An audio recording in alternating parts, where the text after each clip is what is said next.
Maintenant, deux équipes dans l'Ouest, parce que tu sais que dans l'Ouest, il y a 10 équipes qui peuvent espérer les séries. Les 5 autres, sans vouloir leur enlever de respect, c'est fini pour moi. Donc, je m'attends à voir Nashville qui est 9e et Chicago 10e. Ça appelé à bouger, d'autant plus que Nashville, l'année passée, a fait ça pour Sundin, a payé quand même un prix qui était raisonnable et ça l'a amené à quasiment les séries. Oui, alors, je le vois. Et cette année, l'écart est beaucoup moins élevé qu'il était à la même date l'année passée. Donc, je peux voir Nashville bouger. Chicago, je sais, se cherche un deuxième centre. C'est de le mentionner. Des joueurs disponibles comme Kribashkov, Sean Orkoff aussi. Évidemment, Sean Orkoff avec son contrat de plus de 6 millions par année. Quoique, sauf erreur, le DG, Orkoff est déjà signé pour 3 ans, donc ils n'ont pas payé 6 millions, mais quand même, un joueur qui est chèrement, grassement payé, voilà, grassement payé pour le rendement qu'il peut donner à une équipe. Exactement. Pour moi, ça, c'est les acheteurs dans l'Ouest. Quand même, donc 1, 2, 3, 6 acheteurs dans l'Ouest. Ce qui est légèrement en bas des acheteurs dans l'Est, j'en ai compté 7 avec Aston.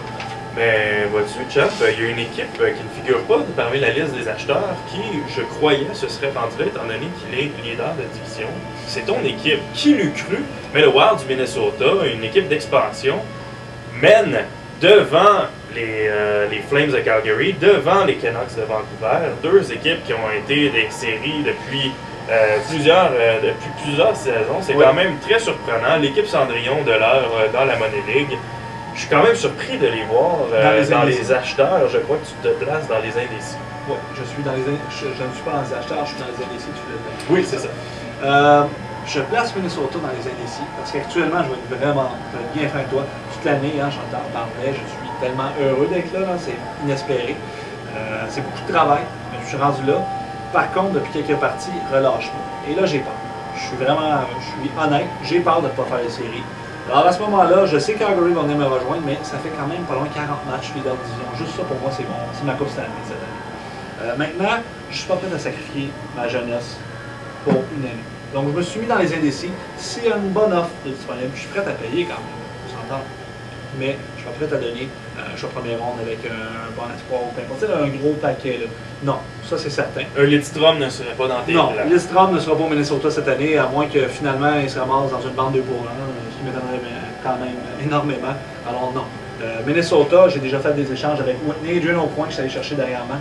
Pour moi, c'est parfait. J'ai entouré l'équipe de quelques vétérans. Évidemment, je suis à la recherche d'un gardien. Mais c'est pour ça, je me suis mis indécis. Je suis prêt à payer un prix raisonnable, mais je ne suis pas prêt à payer un prix fou. Ce qu'on voit souvent à la date limite de France. Donc c'est pour ça que Minnesota est dans les indécis. Et je crois que dans l'Ouest, dans le clan des indécis, là, vous êtes relativement nombreux. Qui est l'autre qui se retrouve là? Ben, il y a les Coyotes de Phoenix, quand même. C'est une excellente saison. Dans le cas de Phoenix, ils sont 5e, avec 71 points en 50. Dernièrement, surtout, qui sont littéralement en feu. Séquence de 8 victoires d'affilée. Donc les Coyotes, c'est une bonne équipe. Par contre, devant le filet, on s'entend. Ça, Toscala, Josh Harding, c'est deux gardiens de but, surtout Toscala, là, qui est en beaucoup du rouleau, qui cherche. Et je pense qu'à long terme, Phoenix voit qu'il y a une équipe vieillissante. Oui, il pourrait peut-être monter. Dans le cas de Phoenix, peut-être aller chercher un vétéran.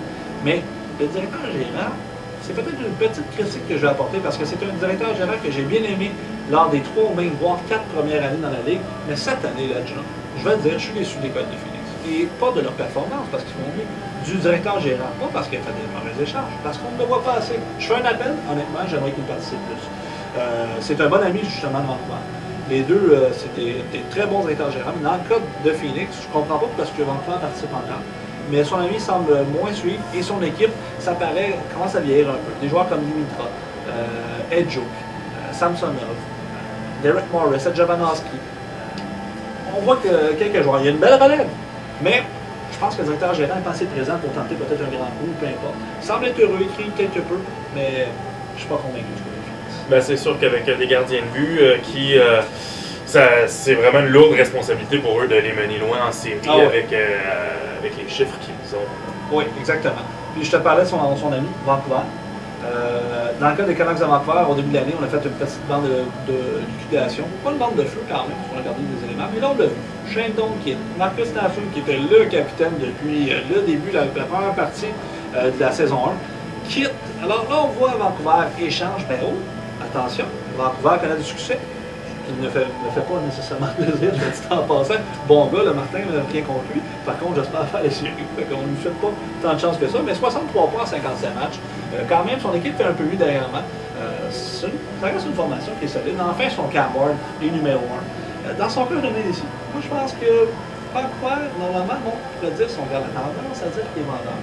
Mais le connaissant, je sais qu'il aime ça par ici. En ce moment, il se retrouve au 8e rang dans l'Ouest. Moi, je ne serais vraiment pas surpris de le voir essayer un mouvement ou deux, pouvant Vers essayer l'achat. oui, vers l'achat, de façon à ce qu'il puisse peut-être continuer sur la bonne voie et rester dans le peloton là, des 8 premiers de l'Ouest. Exactement. Donc, dans le cas de Vancouver, je le mets ici, mais plus vers la gauche. C'est pas une équipe qui a Plus vers l'achat. qui a manqué les séries très souvent.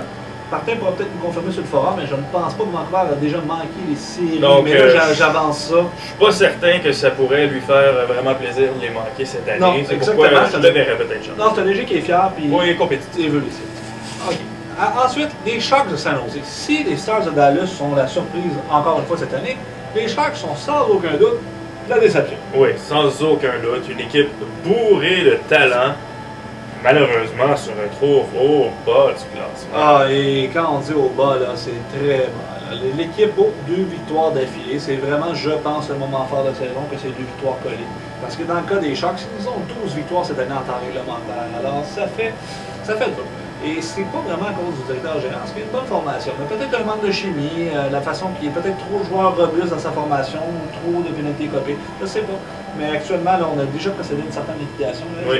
Et moi, je m'attends à voir les Sharks dans les indécis. Ils ont bougé beaucoup. Je pense que San Jose va être au neutre.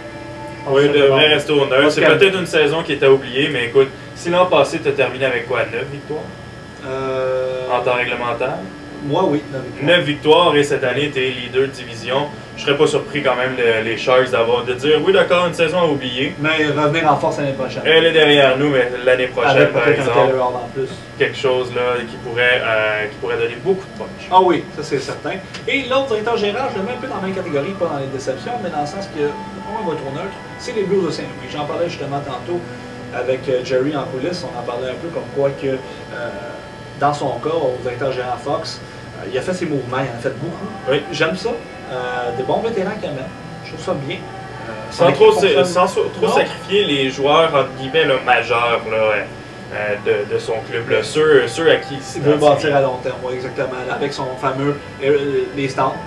Les Stars et le fameux Tyler Myers. Tyler Myers, qui est vraiment, en passant, félicitations Fox. On ne le voyait pas aussi bon que ça. Bien honnêtement, j'avais vu jouer, j'avais préféré Luke Schenn. Il avait beau le proclamer le plus grand défenseur des temps modernes. On était tous en train de dire comme parfait, sélectionne-le, ça va nous faire bien rire. Exactement. Et là, on s'en mord tous les doigts. Exactement. Donc, pour Saint-Louis, je regarde sa fiche 7-2-1. Comme tu dis, c'est une très belle fiche. Dans son cas, par contre, les changements ont été apportés. Donc, lui, c'est un ici maintenant.